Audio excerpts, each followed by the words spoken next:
You're joking. Not another one? Hello and welcome to the Not Another HR podcast. I'm Alastair Swindlehurst. I'm Rachel Rigg. We're back. We're back. We're back. It is. It's been Easter.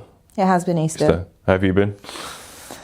Busy. Busy? I mean, you would think coming out of sort of a speedy trial injunction that I would have had nothing to do. But we've got tribunals coming out of our ears. So for new listeners, I'm an employment solicitor. Alastair is an employment consultant. Yes. HR consultant. HR. I've never described myself as an employment consultant, but actually that's kind of sort of what it is. Treat yourself. Well, I mean, like... I could luxuriate in that. But so we are... I think I've got 3 defences to file in the next week. So, yeah, it's just constant and it's across the board. I was like, we'll come back to tribunals, but we'll come back to tribunals. But it's the kind of what so in terms of you, because I heard about your tribunal activity before Easter. So what have you been seeing sort of the last few weeks? So we track, for our volume clients, we do a analysis of what trends they've got. So I have a global tracker where I keep all the statistics.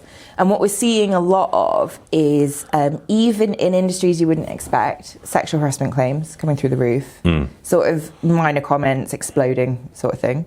A lot of ADHD-related disputes for any employment process at the moment. So if you've got a redundancy, suddenly the appeal or the tribunal down the line is, I needed advance notice and processing time and you didn't factor in my ADHD. Things like that, and just AI. I'll tell you what, the processing bit with redundancies at the minute, that's a big one that we're seeing. Huge. There's a lot of redundancies going on at the moment. So, you know, even sort of in the market, there's big employers, like I think a lot of the supermarkets are making redundancies, similar, like huge scale. So. But I think the thing, because we're generally, when we're running redundancy exercises, is that we do the bigger stuff, but a lot of it is kind of nip and tuck stuff here and there. Mm-hmm. And there's, you know, being very strategic about the kind of the numbers that you impact and how you manage it. And so when we say you're doing a smaller group and you'll go in, and we can run a pretty tight kind of operation. So it's a bit where at risk, 3 meetings, do it in just over a week in terms of what you're doing, but you kind of put a nice cadence in it. Mm-hmm. Well, we get some real pushback on that at the minute. Like, it's a lot of derailing attempts going on, what we're seeing, which is making it really difficult to stick to that kind of process. And it's more the big thing that I'm seeing is it's that I need time to process, I need time to understand what's going on. Yeah. And you kind of sit there and think, crikey, you know what I mean? And it's that, I think it's that balance between kind of going, it's the keeping the pace and it's dealing with genuine issues. We're not seeing too much in terms of the ADHD and sort of like that type of stuff, but it's more just general. This is quite overwhelming, and I need time to sort of just. Well, the most recent one I've got on my desk is a guy who's saying that they announced at risk, and then they had a protected conversation where they said, "Look, no one has to go through a consultation process. If you'd rather just take an exit, or we can go through it and we can see what happens."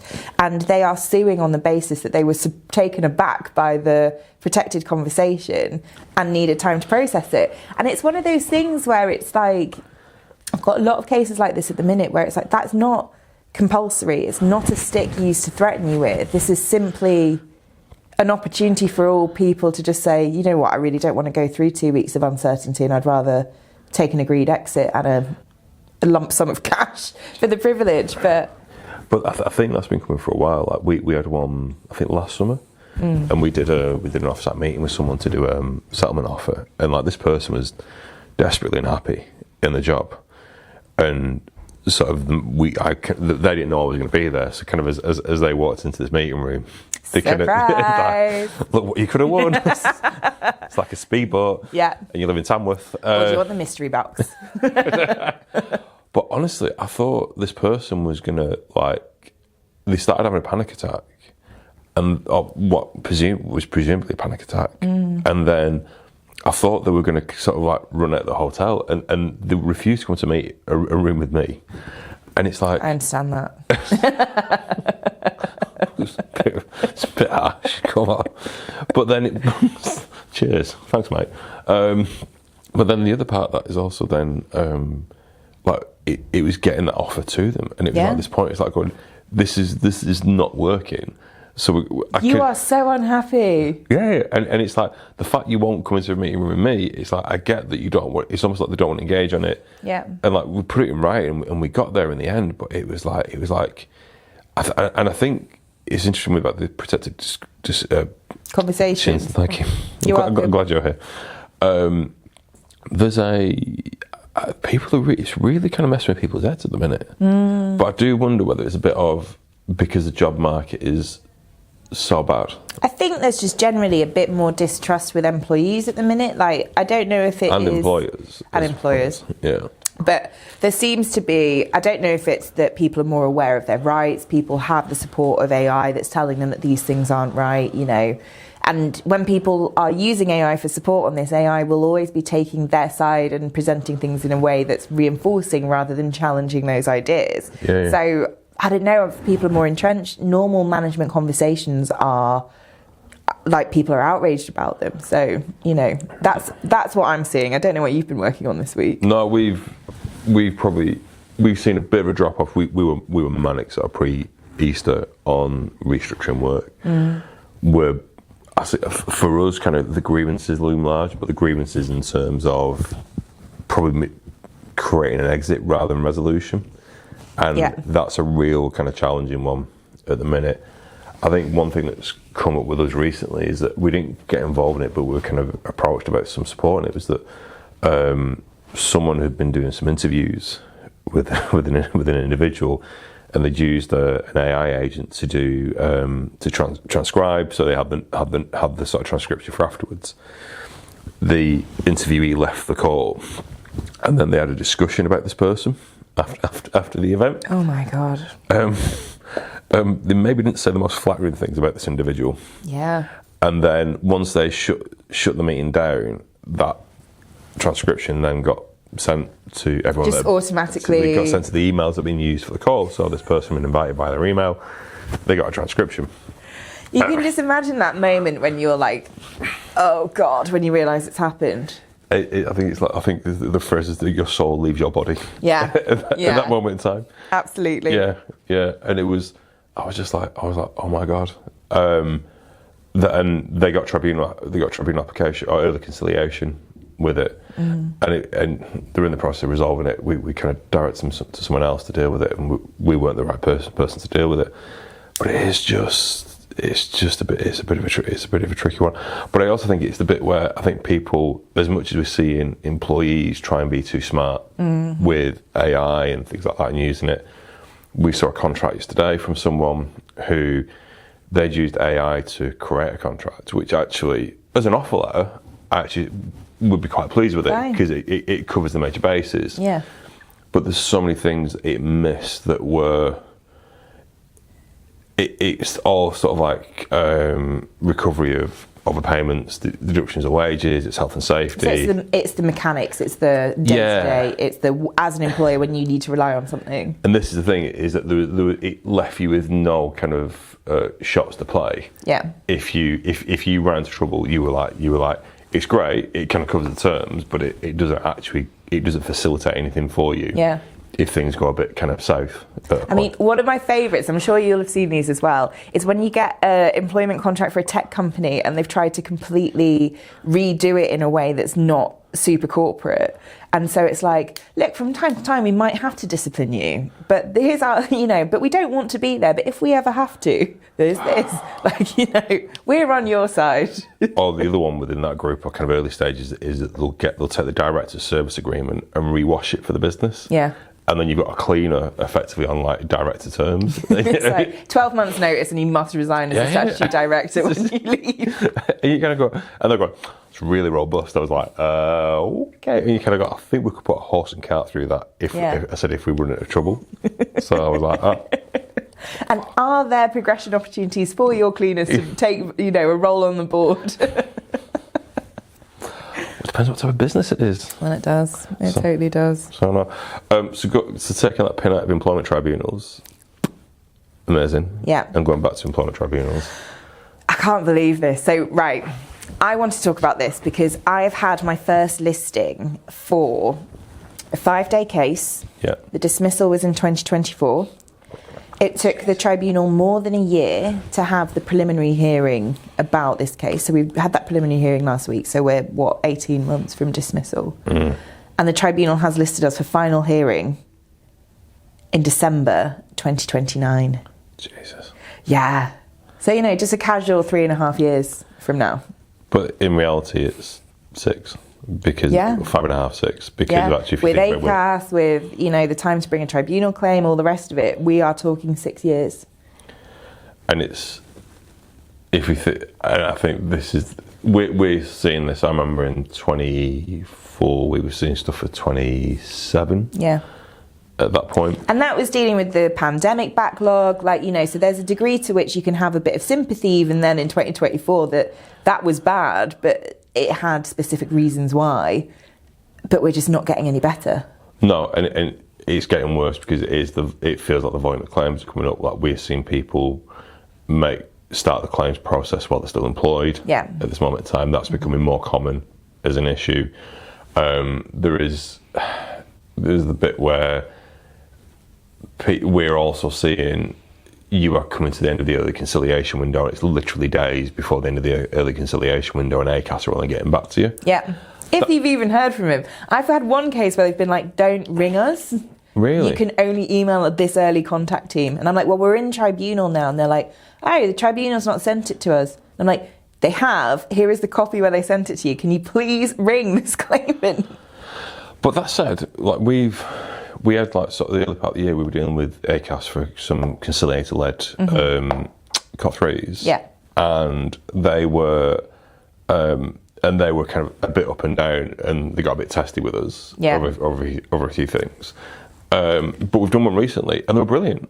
Absolutely brilliant, all over it. When you get a good conciliator, it makes such a difference. But and I think it's the team that's managing it. But I think that there's some real bottlenecks. I don't think it's the whole system. Not the whole system. ACAS are creaking. They're under pressure. They've had such an influx of inquiries that they can't keep up. And so, whether the quality of the conciliator you get is a different question as to whether you can even get someone on it. But, when you're looking at things are going to be, people can take 6 months to bring a claim when that... which should be the end of this year or early next year. I think it's the end of this year that they're still proposing when the deadline for bringing claims is extended.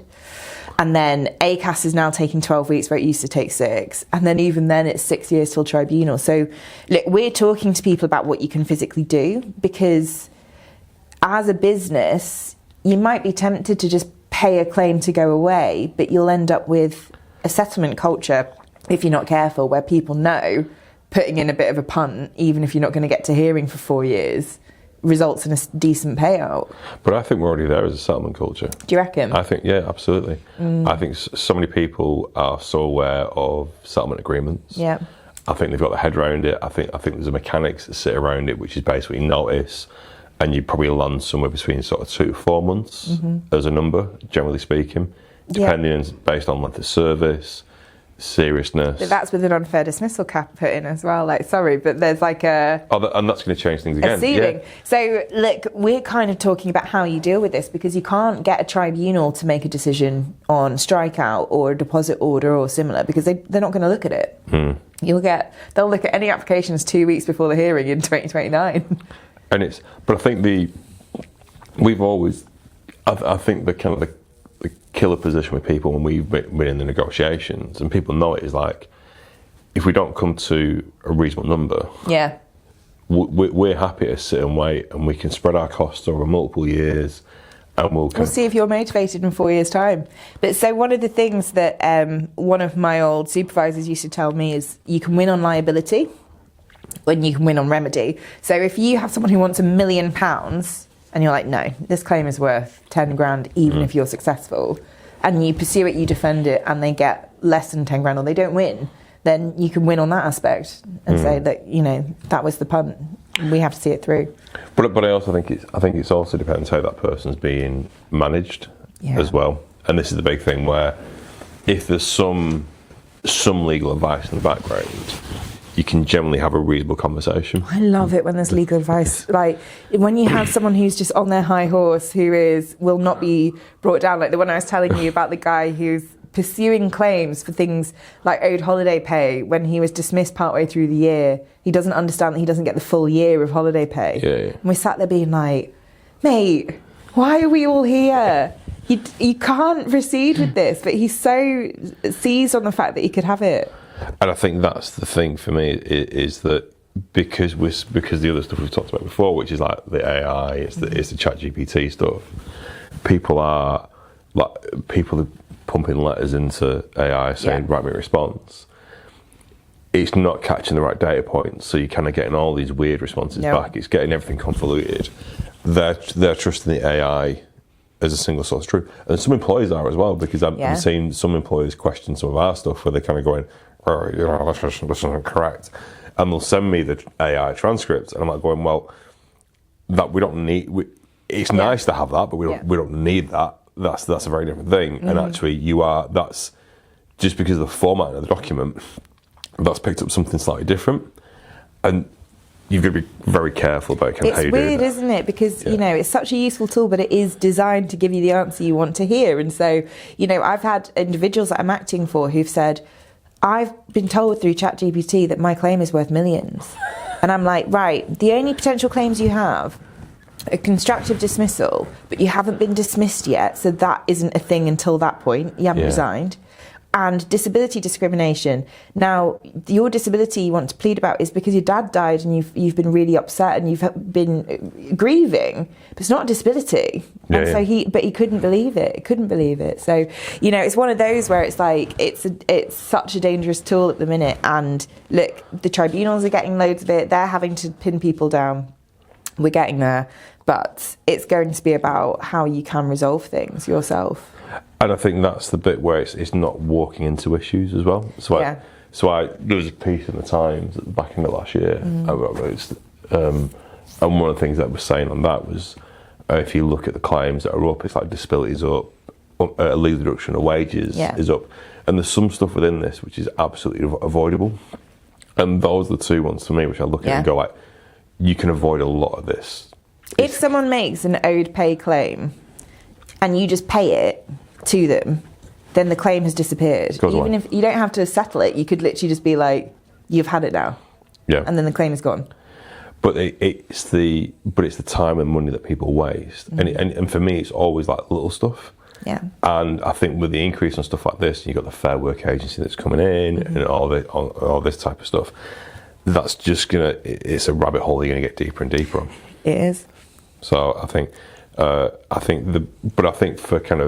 for me is that I think if you're getting claims in now, I won't be afraid about kind of kicking the can down the road. Don't have to look for this settlement. Is it. But so two things from me that we're suggesting to our clients is first, track what your ACAS early conciliation claims coming in are, or your ET claims, because if you're not big enough, we're having a lot of tribunal claims. See what the common issues are, see if there are trends in the business that you can nip in the bud or deal with, like lessons learned, effectively. Yeah. But then the other one is, at the end of the day, if you are looking at defending claims 5 years down the line, you might have to look at settlement agreements or employment contracts that have cooperation clauses in that say, if my employment ends, I agree that I will come back and you'll pay my expenses, but I will assist with appearing as witness in litigation or assisting with investigations. Yeah, certainly for managers, anyone that's in that space. Anyone that's making decisions. Yeah. And, you know, so that's what we're seeing as a change, because that's the thing, is that you can kick the can down the road as long as you have a witness there to talk about it. So good documents, secure your witnesses that can come, track to see if there's patterns and things you can nip in the bud. If it's an owed pay claim, just pay it. Yeah. No. You know. And I think with the discrimination stuff, I think at the minute it's gone back to the ADHD stuff we talked about before. Treat it seriously. Just for the cost of taking someone occupational health and just buying someone like for noise cancelling. You say it, but you're damned if you do and you're damned if you don't. So we're seeing claims at the minute where someone's been long-term sick because of a disability, and then an employer's bent over backwards for them, and they are outraged that they've done it. So they kept someone on longer than they should. And it's what we were talking about people who think they're doing people favours. Yeah. And bending rules and supporting them over the odds. You're going to get claims about that as well, so you might as well make the decisions you need to make. Oh, completely. But I think it's that if you deal with it early, and then factor it in. And if the behaviour doesn't change, address it, because the big issue is that it's the people are too nice to a degree, and it's because to a degree it's kind of you're either too horrible or too nice, and there's a middle ground in all of this, and the horrible people are easy because they don't get that, but I think the too nice bit is that kind of you accommodate, and it's this point where kind of you add elasticity into your business or the expectations because you've bent that far. So kind of. And then how does it work when you need to eventually make a call? Yeah. And someone's like, "Hey, wait a minute! I've been doing what I've wanted this whole time. How dare you, man?" So it's been a really fun time in terms of tribunals. There are still fun ones coming through. If it's a straightforward unfair dismissal, you might be listed within a year. No preliminary hearing, just straight in for a 2-dayer. But other than that, if it's anything chunky and if you're in London South, expect to wait. And just to your point about tracking tribunals, I would say also track grievances. Yeah. Track all the little things. So if you're not getting loads of tribunals, but you're getting enough, which is a problem for you for a smaller employer, look at those behavioural traits that aren't great. Think about what actually, and if it's, the other thing is also I used to do when I was in house is actually look back to managers, departments, see what's coming out of certain areas. Yeah. And also, the other point I would say is like, just because the number is 0 in terms of grievances or performance issues coming out of department, that's not a sign that things are great. Often that's a sign that things... people feeling like they can't raise things. Yes. There's maybe kind of a few bodies buried somewhere, and it's if you go Never look under the rug. Exactly. You know, why is it so lumpy? But no, which actually kind of leads on to the next thing to talk about. Obviously, because spring has sprung. It's April. It's time for appraisals. It's appraisal season. It's amazing. It's like we get to. I used to love doing appraisals. Did you? No, I didn't hate it. I was genuinely surprised. I was like, "Wow, that's amazing." No. Literally, it's like you'd force managers into a room where they'd look at you awkwardly. And you got to talk to your team. What I find is the really long forms people have created across the business for people to fill in about how they're meeting values or how they're meeting what, and it's like none of this is really what we're here for. No, I'm not saying that we just completely devalue values. No. But what I mean is like 20-page forms where you're like, I showed integrity this year by doing this, and it's like, good for you, babe. Or it's just literally it's like 15 boxes that you go tick, tick. Everyone's tick. A 4. Yeah, if it's 1 to 5, everyone's a 4. No one's a 5. No one's a 1. If you're 2, you're in trouble. If you're 3, you're doing very well, but you're meeting your expectations. Oh no, the best one is the bell curve. As we may have described it as the bell end curve. And that was the most frightening, and that was like the person that liked data in the business, generally the CFO, going right.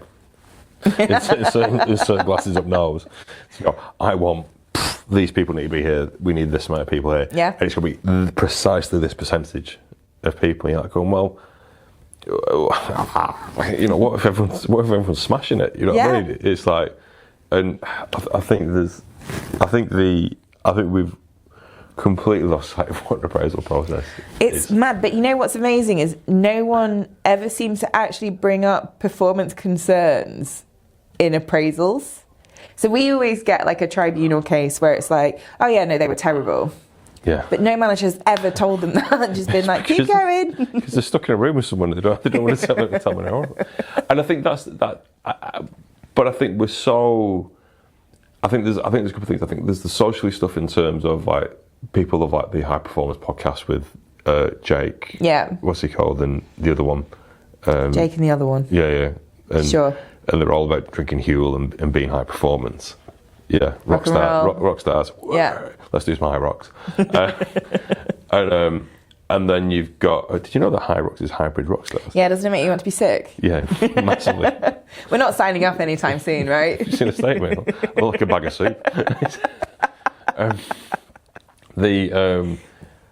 So they, and I think we've got this thing where people can go, I really want this super duper appraisal process, and I think we've lost sight of actually what for me is I've always boiled it down to kind of like people can probably keep about sort of 3 or 4 clear objectives in their head any one time, you know what I mean, any more and then just heads explode. Yeah.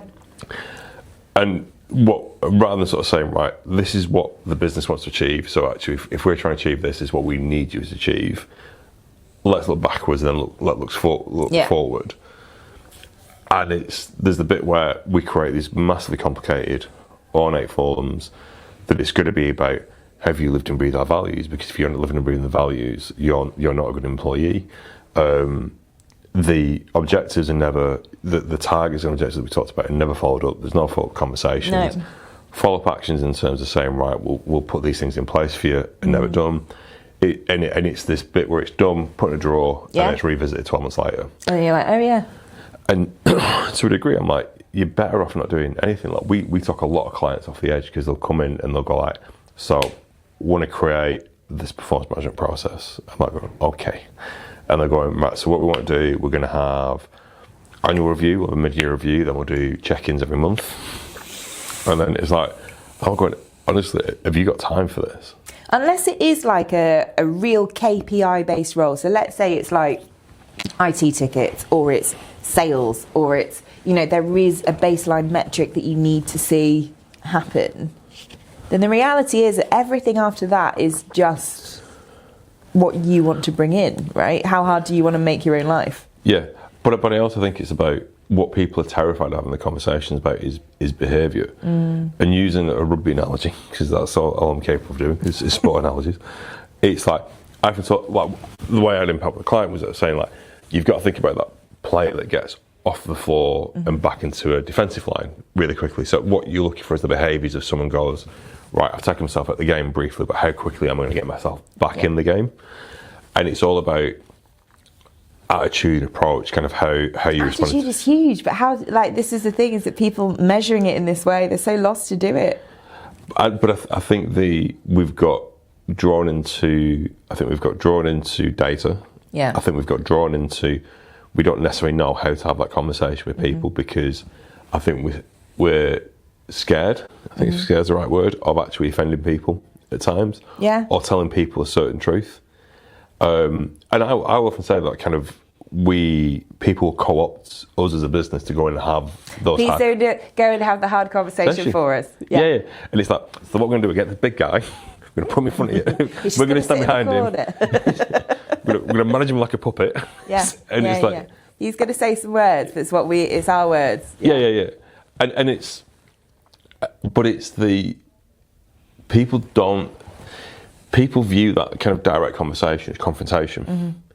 And and it's that thing where people go, you're ever so direct, and it's like, that's the polite way of going, I see that as being really aggressive. Yeah.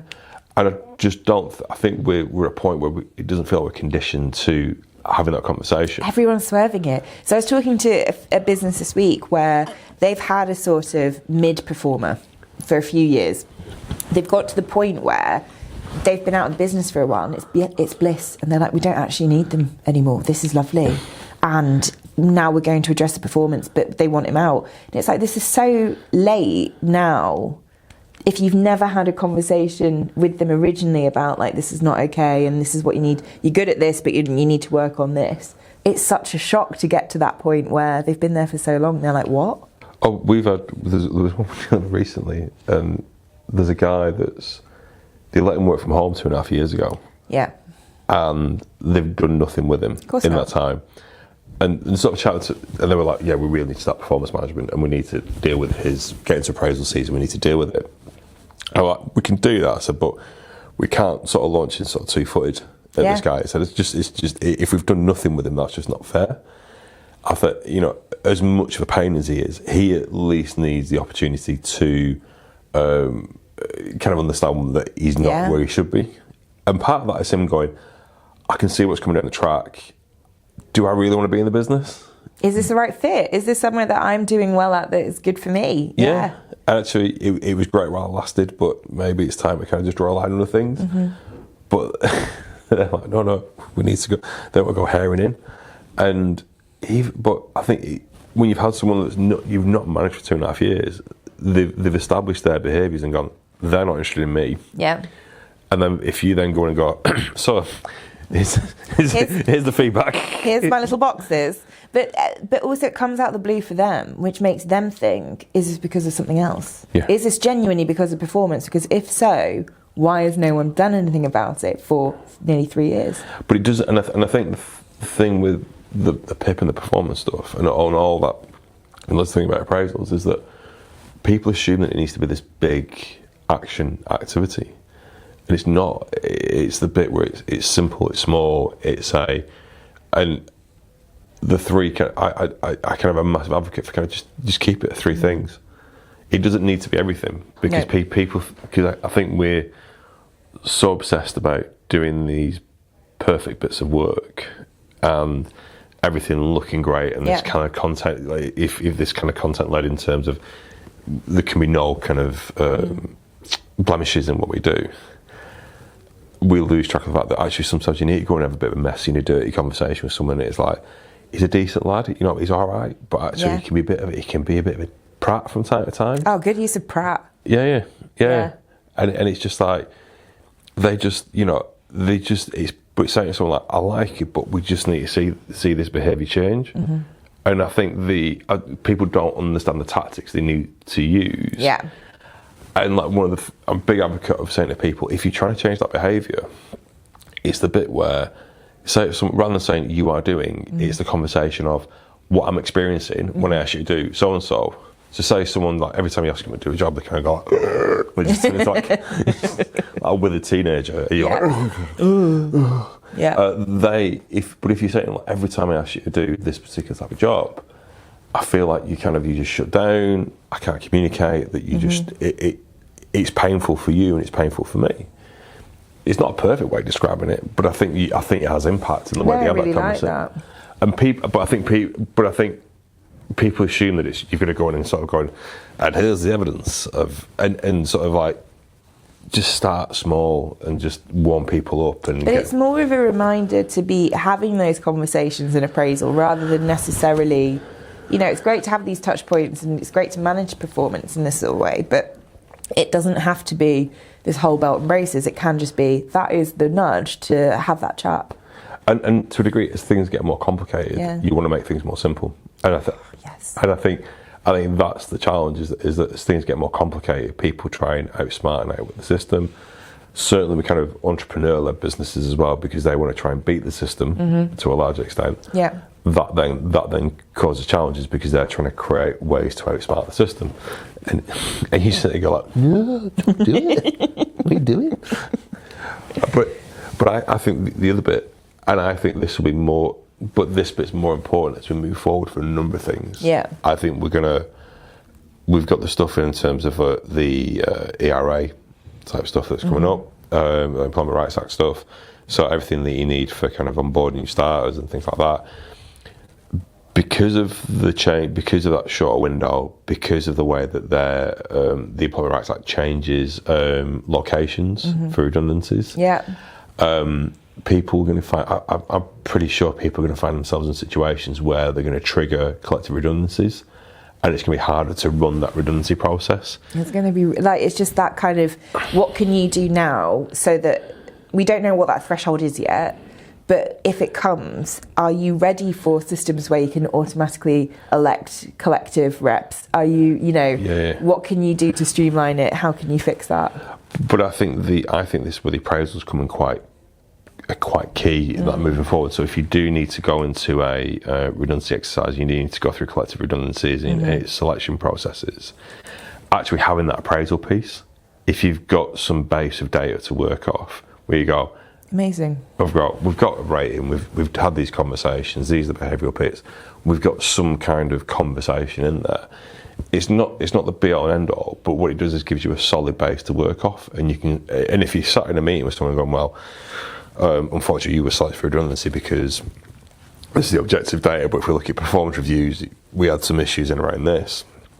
Everything just matches and it flows. Compared to that conversation where you're like, so this is how we've measured you on this objective criteria, but we've never ever mentioned this in any of the performance reviews you've ever had with the business. Yeah. When we have selection criteria, we talk to people about appraisals, and you can just see people go. And it's just like, fuck's sake. I recommend our appraisal system. I get Dan to do them in mulligans so that you know you're going to have he takes it very seriously, but you do have a pint with you when you're having it. There's a lot of meetings going in mulligans. If anyone wants to join us, we'll be in mulligans. I promise we've got real work to do. That email of we've had a bad morning. Do you want to meet for a pint? There's a folklore in my house, but I also think it's the bit. I think with the appraisal stuff, it's with the stuff that's coming down the track with I think with the pay claim stuff, be clear about what you're using your appraisal system for. Yeah. Are you doing it for performance? Are you doing it for pay? Are you doing it for bonus? What are you using it for? But have a real kind of sense of kind of what you're trying to achieve with it. Just not appraising for the sake of it. Yeah, and I think that's the bit where and then the other bit is actually if you do kind of get some people coming at the bottom end and you go in, they're not in the right space, rather than being stuck in a drawer, triage these people, get them back on, like use this as that opportunity to actually, again, it doesn't need to be like here's a PIP process. Yeah. But you've had a conversation with someone, you've gone, I think this needs to change because it's not where it needs to be. Have an idea in your head about what that role is in your business and what you are expecting it to do. Yeah. You know, this thing about like come up with some objectives and make them smart and then we'll talk about if you've achieved them. Yeah. Not into that because unless they're related to what that role is actually supposed to be doing and what success means in that role. Like, start a podcast, great, tick, done. Can I have a promotion, please? Yeah, yours. Yeah. But and I think it's being intentional, it's keeping it simpler, and I think and it's helping people understand what you need to do with that to keep it perfect. Keep it smaller. It doesn't need to be grand statements in what you do. Excellent. So I'm taking away some stuff from that. I was going to say, you know, every day's a learning day. Every day is a learning day. You know what I mean? Every day that ends in Y is a learning day. So what are you doing over the next few weeks? What am I doing? Tribunals, lots of tribunals. Chunky DSARs, we've got a few of those on at the minute. A few clients. I mean, they just seem to come with every grievance now. I don't know if you're experiencing No, exactly the same. And I think it's getting people to understand that they can't ask for everything as well. And the new legislation, I don't think people are up to speed with the changes that came at the back end of last year as well. Data Use and Access Act, I love it. Yeah. So it's made my life a lot easier and you know, there's definitely some tips and tricks we've got that are making things a bit more manageable. But people do not like the results being compliant with the law they are unhappy about. I'm like, well, I'm really sorry, but that's what it is. So, you know, no. No, we're seeing a lot of people, I think, not cleaning house, that's wrong. I think they are organising their houses at this moment in time. It's spring clean. A bit more than that, I think we see more people come forward to say, let's look at job description, structure, a bit of governance that sits behind it as well, which is really healthy. I think it's getting things in place. I think the big thing that it's hard to get certain people past is kind of they look at the JD as a tablet of stone, and it's like we're trying to encourage them to think of it. Things can move. What? A little bit flexible. That's a bit of flexibility in your JD. No? I know what flexibility is, but I'm just terrified of what that is. But no, it's that bit where it's flexibility. It doesn't need to be. It needs to be right, but I acknowledge the kind of greyness of certain things. I was going to say something else as well. Is it deep and meaningful? No, it's not that. But I think what's quite interesting is that some of our employers that could probably take a stronger approach to governance and making sure things are in place and now sticking their hands up at the minute. So I think there is a message out that there's one in particular that kind of contacted us this week where I was like, oh my God. I was like, finally, we were trying to get him to update his contract for ages and some of his policies. And he's come and gone and he's like, yeah. It's time. It's time, yeah. And that to me, again, really healthy, really good. That's what we need. Good. So, yeah. Nice. There's interesting stuff. Good few weeks coming up then. Yeah, and also don't forget World Cup coming up as well. So if you maybe talk about not because I'm excited about the World Cup, but just people taking time off, people who come in with maybe a bit of a heavy head after too many drinks, who do that. No, don't know what you mean. Don't possibly know what you mean. Yeah. So just think we'll be putting out some guidance around that. Yeah. I think that's a really good shout. Yeah, so we'll do that. So, important bit of housekeeping is the fact that none of this podcast is actually legal advice, and you should get legal advice from your tailored legal advisor for your circumstances. And everything we've talked about is accurate as of today. So things might change in the future because it changes all the time at the minute. Yeah. Nothing quite like a lawyer to bring a good time. I know, just me making sure. Should I get a waiver? Should I get you to sign a waiver? That'd be good. What, as you watch the video or listen to the podcast? Yeah. It's just that you get a ticket before I'd love it. I just, compliance. We love to see it. What was it you were saying about making things simpler? Yeah. We'll stick with that. It's all right. We've got the solicitors involved. There you go. I got it. I got my bit in. Here's my 600-page document. Yeah. Have you read the T's and C's? It's all chargeable. I'll invoice you later. Yeah. Oh, cheers. Anyway, right. Thank you very much for your time again. As I say, if you have got any questions, feel free to give us a shout. We've had some great questions. We've had some great feedback on the back of this. The aim, we'll do this for as long as it's useful. Again, we'll do it every couple of weeks. So yeah, thank you very much. Have a great few weeks. And before we sign off, where can people find you? Oh God, yeah, I keep on forgetting that. So it's EZHR.uk is our website.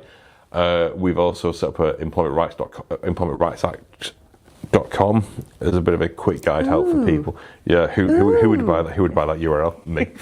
And similarly, if you just want to catch us, info@EZHR.uk. Just give us a shout and we'll kick the tires on any issues. That's absolutely amazing. Amazing. You can find me at horsfieldmenzies.com or on LinkedIn.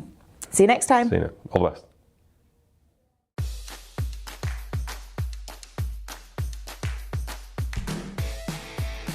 You're joking. Not another one?